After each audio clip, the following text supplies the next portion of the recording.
Muy buenos días, amigos de A Dos Voces. Estamos muy contentos el día de hoy porque tenemos un invitado de lujo, como se dice en los programas clásicos o típicos. Hoy estamos en la Alianza Francesa en el marco de un simposium que se llama Crianzas en el siglo XXI y nos acompaña un psicoanalista muy fresco, un psicoanalista muy propositivo que es Luciano Lutero. Buenos días, Luciano, ¿cómo estás? ¿Qué tal? ¿Cómo te va? Un gusto estar acá. También para nosotros es un gusto estar esta mañana contigo. Cuéntanos, ¿es la primera vez que vienes por México? Entiendo que no, que ya has venido otras ocasiones. Ya estuve en otras oportunidades, en otras ciudades. En DF ya estuve algunas veces, también en Querétaro, en Zacatecas y alguna más. Ok, Luciano, pues bienvenido una Muchas vez gracias, más y esperemos que vengas muchas otras. Quisiera comenzar esta entrevista, Luciano, preguntándote una obviedad, pero que me parece que quizás sea importante este punto de partida. Yo te preguntaría, ¿qué es la infancia? Qué buena pregunta, ¿no? Porque creo que uno de los objetivos del simposio de este fin de semana es preguntarnos si acaso la infancia sigue siendo como era en otro tiempo, si todavía hay infancia, si es lo mismo la infancia que la niñez, la infancia que lo infantil, ¿no? Son preguntas diferentes, todas enmarcadas en un contexto mucho más amplio, que es la de pensar las modificaciones sociales que hubo entre el siglo XIX o el fin del siglo XIX, que es el siglo en el que nace el psicoanálisis, y con una idea de niño muy particular, y pensar un poco el lugar del niño en el siglo XXI, que es muy distinto, ¿no? Digamos, el niño freudiano, el niño del que hablaba Freud, por ejemplo, en Tres ensayos y en 1908 y después, ¿no? Es un niño asociado al juego, es un niño curioso, es un niño filiado principalmente a partir de la investigación de la escena primaria, esto es, de tratar de cernir algo de ese deseo que enlazaba a sus padres, es el niño que estaba por fuera de la habitación de los padres, ¿no? Excluido, celoso, edípico en última instancia. Edípico, sí. Y cabe preguntarse si, y de hecho eso es lo que estamos haciendo con este conjunto de colegas este fin de semana, preguntarnos si todavía no podemos decir que el Edipo es una estructura de subjetivación de la infancia, ¿no? Tenemos una configuración muy distinta del niño en el siglo XXI, que quizás ya no es un niño tan curioso, no es un niño tan celoso, no es un niño subjetivado a partir de la ausencia del otro, ¿no? Sino mucho más en función de la presencia del otro. Ya no es el niño que juega aislado, ¿no? A un costado, por fuera de la mirada de los padres, sino que es el niño que está todo el tiempo siendo mirado por los padres, que es el niño que habla todo el tiempo con sus padres. O sea, hay diferencias muy grandes. No quiere decir esto que el niño del siglo XXI no sea el niño freudiano, no quiere decir que ya, ¿no? Freud haya quedado como en el tiempo, ¿no? Sino que más bien en Freud todavía encontramos los elementos para poder pensar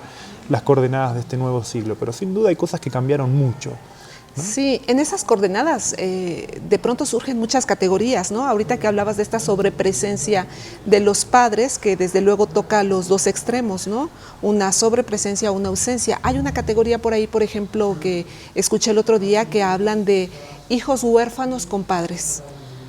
Es una idea interesante, ¿no? No conozco quién propuso esa idea, no podría parafrasearla o no creo que diga lo mismo que dijo esa persona, pero por ahí sí, no lo sé, pero la idea es interesante, ¿no? Creo que sí hay una coordenada muy específica, que es que hoy en día los chicos pasan, por un lado, muy poco tiempo con sus padres a veces, ¿no? Ya que las jornadas laborales son mucho más extendidas, ya que, ¿no? Digamos, los padres, incluso cuando están en la casa, están también vinculados con una afuera a través de redes sociales, de WhatsApp, de mails, ¿no? Digamos, el espacio doméstico se volvió un espacio mucho más abierto, ¿no? Ya no es un espacio clausurado para la familia, sino que el adentro-afuera se volvió mucho más difuso, ¿no? Y por otro lado también la presencia de los padres es una presencia que quizás, ¿no? Huérfanos con padres quiere decir, ¿no? Que de alguna manera, aunque estén los padres, la presencia no es del todo simbólica, ¿no? Sino que es una presencia que es mucho más imaginaria, por decirlo así, ¿no? Digamos, yo creo que el punto central ahí para pensar es que, ¿no? Digamos, el niño freudiano o el niño edípico es un niño filiado principalmente por el deseo que enlazaba a sus padres. Y los hijos del siglo XXI quizás no lo son tanto hijos de un deseo, lo cual no quiere decir que los padres no hayan querido tener esos hijos, ¿no? Son cosas completamente distintas. No es lo mismo decir querer un hijo que desear un hijo, ¿no? Son cosas diferentes. Sí, claro. ¿No? Pero sí creo que hay algo que era muy, de hecho diría en Freud, en Melanie Klein, en Lacan, ¿no? El hijo es hijo de un deseo de una pareja conyugal, ¿no? Y en el siglo XXI no sé si esa conyugalidad está asegurada, ¿no? Me parece que la familia del siglo XXI es un poco a veces una asociación para la crianza, ¿no? Y eso sin duda le da a esa presencia, nos encontramos con padres muy presentes que quieren mucho a sus hijos, pero que de alguna manera hay algo del deseo que no termina de ser lo que enlaza a esos hijos, ¿no? Digamos, yo me pregunto siempre cuando me encuentro con un niño de qué deseo es hijo ese niño, porque no va de suyo que sea hijo de un deseo de sus padres. ¿Qué ¿no? deseo le antecede, verdad? Exactamente. Oye, hay dos cosas ahí interesantes, pero hablando de los conceptos, de esta generación de conceptos nuevos también, es decir, que las realidades nos piden como que traigamos a colación otros conceptos o comencemos a crear conceptos nuevos. A mí me llama la atención el concepto de crianza. ¿Nos puedes platicar un poquito? Porque es una propuesta que tú haces, ¿no? Aunque el simposio viene así, pero tu libro también habla de crianza. No es una propuesta estrictamente mía. Yo creo que tomé un término que se viene utilizando sobre todo en los últimos años. Yo creo que al menos en Argentina esto es bien claro, ¿no? De 10 años a esta parte aparecen un montón de libros de crianza y el término se empieza como a popularizar. Y creo yo que la palabra crianza lo que nombra son los cuidados tempranos, ¿no? Los primeros aspectos del vínculo entre padres e hijos. Eso está en el psicoanálisis desde el principio, ¿no? Digamos, ahí aunque no nombrado así. No nombrado así, exactamente. Yo no tengo problema con el término, pero... ¿no? Me parece que en todo caso, ¿no? Digamos, ya sea que hablemos de cuidado o de apego o crianza, ¿no? Digamos, es un campo semántico. Del acompañamiento cercano. Exactamente, ¿no? Creo que en realidad el punto más que nada tiene que ver con que cuando hablamos de síntomas relativos a la crianza, ¿no? Es porque lo que creo que se viene encontrando en la clínica de un tiempo a esta parte es que una buena parte del malestar de los niños no tiene que ver con elaboraciones sintomáticas, respuestas al deseo de los padres, ¿no? El síntoma en el sentido tradicional del síntoma infantil, sino que son malestares mucho más difusos, relativos, por ejemplo, a la simbolización temprana de la ausencia del otro en el destete, cuestiones relacionadas con el control de esfínteres, cuestiones vinculadas a la regularidad de los cuidados. Exactamente, ¿no? a los hábitos. A la formación de hábitos. Exactamente. ¿no? Pero a veces eso suena un poco como llamarían como pedagogizar, ¿no? Esta cuestión de la infancia. Yo creo que, ¿no? Me parece que, ¿no? Puede ser una resistencia del psicoanálisis eso, ¿no? Me parece que, ¿no? Creo que justamente que nos estemos encontrando con que hay un sufrimiento relativo a esas cuestiones, me parece que la posición de un analista es la de responder a eso, ¿no? Digamos, tratar de dar una respuesta al malestar. Y es cierto que, ¿no? El malestar en el siglo XXI de los niños es muy distinto al que había antes y la desesperación de los padres es mucho mayor también, ¿no? Digamos, si yo pienso entre cuando empecé a practicar el psicoanálisis, recibía en mi consulta niños de 5 años para arriba, ¿no? Digamos, y hoy en día, ¿no? De 15 años a esta parte, ¿no? En la consulta yo recibo niños cada vez más pequeños, ¿no? Y con malestares mucho más inespecíficos, ¿no? Ya encontrarse con un niño con trastorno del aprendizaje es una rareza, ¿no? Un niño disléxico en análisis es una rareza, ¿no? En cambio, ¿no? Me encuentro mucho más con niños que tienen dificultades para dormir solos, que les cuesta ir al baño, ya no es ni siquiera la enuresis, ¿no? Como síntoma que respondía, ¿no? Quizás a alguna fantasía de la relación entre los padres, sino que son niños que tienen, ¿no? Hasta dificultades para llegar al control mínimo de esfínteres, ¿no? O sea, son configuraciones totalmente distintas. Y eso es cierto que yo creo que obliga, ¿no? Me gusta esto que decís, ¿no? Si eso no es una pedagogización del psicoanálisis, yo creo que ahí es el punto donde un analista puede ser resistencial, ¿no?, al malestar de su época, ¿no? Porque el psicoanálisis te obliga todo el tiempo a tener que reformular tu posición, ¿no? Y sin duda es una herida narcisista para el psicoanalista que tiene la expectativa de trabajar solo en su consultorio, porque sin duda estas nuevas formas del sufrimiento en la infancia obligan a trabajar con pediatras, a trabajar con terapistas ocupacionales, a trabajar mucho más con la escuela, ¿no? La idea del psicoanalista que está en el consultorio, ¿no?, y de alguna manera recibe al niño y trabaja con el niño y eventualmente tiene entrevistas con los padres,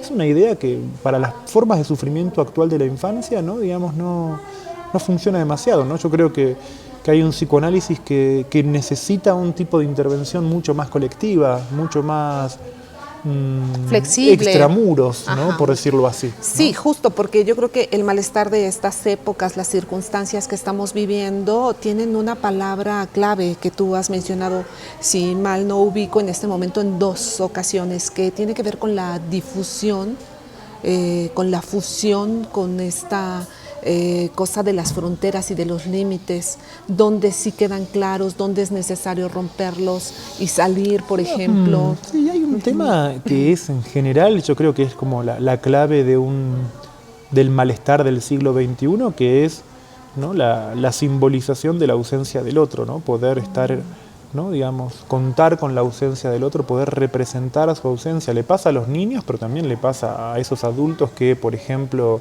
envían un mensaje de WhatsApp y a los 5 minutos, si no recibieron respuesta, envían otro, y a los 5 minutos o a los 2 minutos, si no, ¿por qué no me respondiste? ¿Qué pasa? ¿Qué, no? Hay un punto ahí donde, de hecho, ¿no?, como yo siempre digo, esas cosas que les pasan a los pacientes, ¿no?, porque a los psicoanalistas nunca les pasa eso. Y que te voy a decir que es justo, ¿no?, este tema de los contextos, porque si hablamos de que las madres perdemos de contacto a los hijos en, ¿qué te diré?, 2 horas, no sé, cada quien tendrá su tiempo, pero en esta realidad en la que estamos viviendo es real, ¿no? Que en el momento en que no sabes dónde está, comienzas a angustiarte porque la situación está realmente muy complicada, sobre todo en México. Sí, creo que, a ver, hay un punto ahí donde sin duda la realidad está complicada, pero me parece que hay algo que más allá de la realidad, ¿no?, habla de una posición que tiene que ver con lo difícil que es no saber. ¿No? Digamos, los padres del siglo XXI no soportan no saber del hijo, ¿no? Sí. Digamos. Y sin embargo saben muy poco del hijo, ¿no? Al mismo tiempo, ¿no? Pero para hacer una comparación nuevamente, mientras que el hijo del siglo freudiano, ¿no?, era el niño que era el que no sabía respecto de la relación entre los padres y de alguna manera con sus juegos, con sus teorías sexuales, ¿no?, trataba de alguna forma de descifrar qué lazo había ahí, ¿no? Hoy en día son los padres los que espían al hijo. Sí. ¿No? Digamos, sí. Son los padres los que vigilan al hijo. Sí, el teléfono. Lo pueden justificar de las más diversas maneras, ¿no? Digamos, a mí las justificaciones no me interesan, ¿no? Digo, es un cambio de posición independientemente de cualquier motivo, ¿no? Que son hijos que todo el tiempo son vistos, ¿no? Digamos, son hijos bajo una mirada permanente, ¿no? Y creo que eso también, ¿no?, digamos, esta dificultad para no saber, ¿no?, también produce efectos que son muy concretos, ¿no?, digamos, en el modo de relación con los niños, ¿no? Sí. Pienso desde esos aparatos que hoy en día se ponen, ¿no?, digamos, cámaras en las habitaciones de los hijos para ver qué está haciendo, ¿no? Sí, terrible, ¿no? Terrible, ya hay todo un sistema de control, digamos, muy especializado, ¿no?, para poder seguir paso a paso a los hijos, ¿no? Creo que... Sí, está la idea de que si uno ve, uno sabe también, sí, ¿no? De que claro. ver es saber. Sí. Y los hijos cada vez cierran más, ¿no? Y se aíslan más de también ante manera, esa como pueden, intromisión. ¿No? Pero bueno, hace algún tiempo estuve en Argentina justo. Ustedes comenzaban a hablar muy esquemáticamente y muy insistentemente en el tema de la patologización de la infancia. Y creo que sí, que el tema de muchos países en este momento tenga que ver con la patologización de la infancia. Pero particularmente en México hay otro término también que es importante pensar, que es el término de la criminalización de la infancia. ¿Qué opinas tú de esto? Yo creo que la encrucijada ahí es, por un lado, reconocer que los niños de hoy en día son distintos a los niños de otra época y no hacer una lectura deficitaria de eso. Sin duda, ¿no?, digamos, es muy diferente, como decía hace un momento, por los motivos que expliqué, un niño del siglo XXI a un niño del siglo XX, ¿no? Hay documentales que muestran, ¿no?, cómo un niño podía en plena guerra mundial, ¿no?, estar jugando con su oso, ¿no?, aislado de la realidad. El niño del siglo XXI no está aislado de la realidad, está todo el tiempo en interacción con sus padres, todo el tiempo habla con ellos y al mismo tiempo se equipara en la relación con los padres, ¿no? Busca ese contacto, ¿no? Y eso le da como a veces lo vuelve un par de los padres. Y yo creo que ahí también hay un punto que es interesante notar, porque como decía antes, ¿no?, si los hijos edípicos o los niños freudianos son hijos del deseo de los padres, eso también quiere decir que de alguna manera el niño está excluido como pareja, ¿no? Yo creo que en el siglo XXI la pareja ya no es la de los padres, la pareja es la pareja madre o padre con el hijo, ¿no? Lo cual justamente no permite pensar ciertas configuraciones muy específicas del lazo parental. Sí, ¿no? justo por eso, en ese sentido era que yo trataba de retomar este término que tú usabas de la difusión, de las fronteras, de los límites. Sí. Yo llamo a esto que hay una tendencia a borrar las diferencias, a omitir las diferencias sí. entre los géneros y las generaciones, y se manifiesta de muchísimas maneras, ¿no? Sí, sí, la diferencia generacional es una diferencia que está, ¿no?, digamos, empezando como ¿no? En un libro justamente que se llamó Esos raros adolescentes nuevos, yo trato de explicar como un nuevo orden generacional que ya no es a través de diferenciación, ¿no?, sino que es de convivencia de generaciones. Sí. ¿No? De la misma manera que los padres del siglo XXI son padres que permanecen en una posición de hijos respecto de sus propios padres. Sí, hablas del infantilismo, entonces, por ejemplo. ¿no? Me parece que hay algo ahí de que lo que era un modelo de filiación muy propio hace 2 siglos, que era justamente el relevamiento de generaciones, hoy en día las generaciones tienden más bien a la convivencia, ¿no? Bueno, eso también, ¿no?, es un cambio muy grande en el orden simbólico, por decirlo así. No creo que eso quiera decir que el orden simbólico está, ¿no?, como en crisis, ¿no?, o bueno, ¿no?, que eso está mal, ¿no? Creo que no hay que hacer como lecturas morales o juzgar, ¿no?, la época en la que uno vive. Es simplemente una época diferente, ¿no? Por eso creo que para estos niños que son distintos, que al mismo tiempo estos niños del siglo XXI son niños, muchos de ellos muy inteligentes. Ah, sí, por supuesto. Que es verdad que si uno lo piensa un poco, son niños que tienen quizás sí cierto crecimiento emocional más lento, ¿no? Digamos, no hay más que comparar ver un manual de psicología evolutiva de hace 40 años y ver que el desarrollo emocional del niño se volvió mucho más difuso, mucho más lento, ¿no? Cosas que antes un niño hacía al año y medio, hoy la hace a los 3 años, desde el punto de vista emocional, pero cognitivamente están mucho más avanzados, ¿no? Pero a veces... me refiero a que hoy en día niños de 4 o 5 años ya están aprendiendo a leer solos, ya saben escribir, conocen operaciones aritméticas, quiero decir, ¿no? Hay un punto ahí donde, ¿no?, bueno, no por nada también se viene hablando de los niños cristal, niños índigo, o mejor dicho, mucho más recientemente, el diagnóstico generalizado de Asperger muestra eso. No quiere decir que haya tantos niños Asperger. En realidad lo que eso muestra es que el niño del siglo XXI es y va a ser un niño que intelectualmente va a estar muy desarrollado, cognitivamente va a ser muy inteligente, pero emocionalmente va a ser mucho más frágil. Sí, claro. Incluso esta inteligencia tan sorprendente a veces te escandaliza un poco porque no puedes evitar ligarla con la deficiencia de la represión, por ejemplo, ¿no? Bueno, ¿no? Digamos, pero ahí está el punto, ¿no? ¿Por qué diríamos que es bueno reprimir? ¿No? Bueno, porque te permite precisamente hacer otros pasajes, sí, ¿no?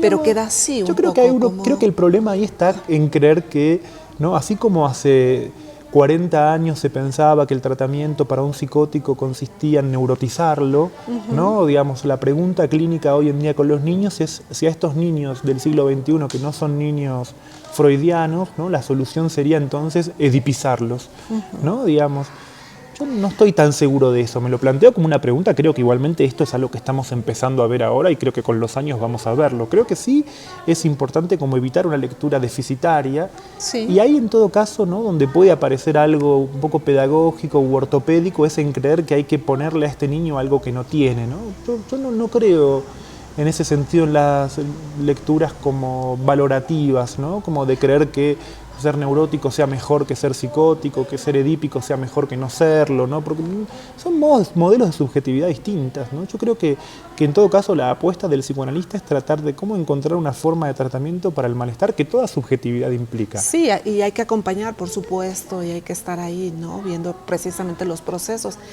Sin embargo, voy a insistir en eso porque tú lo tomas en algunas de tus exposiciones, que tiene que ver con las posiciones de perversión en los niños. Estos niños, dices tú, que no se ligan al otro a partir del amor, sino a partir de la transgresión. Sí, bueno, ese es un tema que desarrollé en un libro, ¿no? Digamos, hace, si no me equivoco, 8 años, 9 años, ¿no? Digamos, en un libro del 2011, 2012 creo que propusimos esa idea de posiciones perversas en la infancia. Yo hoy lo pensaría de otra forma, ¿no? Me parece que justamente llamar a eso perversión fue, bueno, muestra que era un texto ese escrito como a la luz de su tiempo, ¿no? Es un texto que tiene 8 años, ¿no? Sí. O sea, hoy pensaría las cosas de una manera un poco distinta, ¿no? Porque pasó el tiempo, porque mis investigaciones se ampliaron, ¿no? Y quizás el prejuicio ahí era que lo que no es neurótico es perverso, ¿no? O sea, si lo que no es neurótico, si no es psicótico, entonces es perverso, ¿no? Digamos, yo creo que hoy en día la distinción neurosis, psicosis, perversión habría que revisarla un poco mejor, ¿no? Sí te agradezco que traigas a colación esta referencia porque, bueno, ¿no? Muestra que es un tema que vengo pensando hace 8 años, ¿no? Y de hecho, bueno, ese libro, Posiciones perversas en la infancia, justamente este año, en el 2020, es que se tradujo ya al italiano, ¿no? Así que voy a estar yendo a presentarlo en Italia y, bueno, intercambiando con gente de distintas ciudades de allá acerca de cómo pensar este problema. Digamos, no es fácil volver a un texto que uno escribió hace 8 años. Sí, haces la pregunta clave, ¿no? ¿Cómo pensar este problema? Yo lo traigo porque tú lo tienes en algunas de tus exposiciones y lo traigo también porque no sé si habrás palpado que nosotros estamos conmovidos aquí en México, sorprendidos por este acontecimiento en una escuela. Sí, estoy al tanto. Bueno, leí lo que dicen los medios. Que resulta que ahora ocurre acá en nuestras escuelas, en esta realidad mexicana que ha estado inmersa en la violencia en los últimos años, donde un niño en plena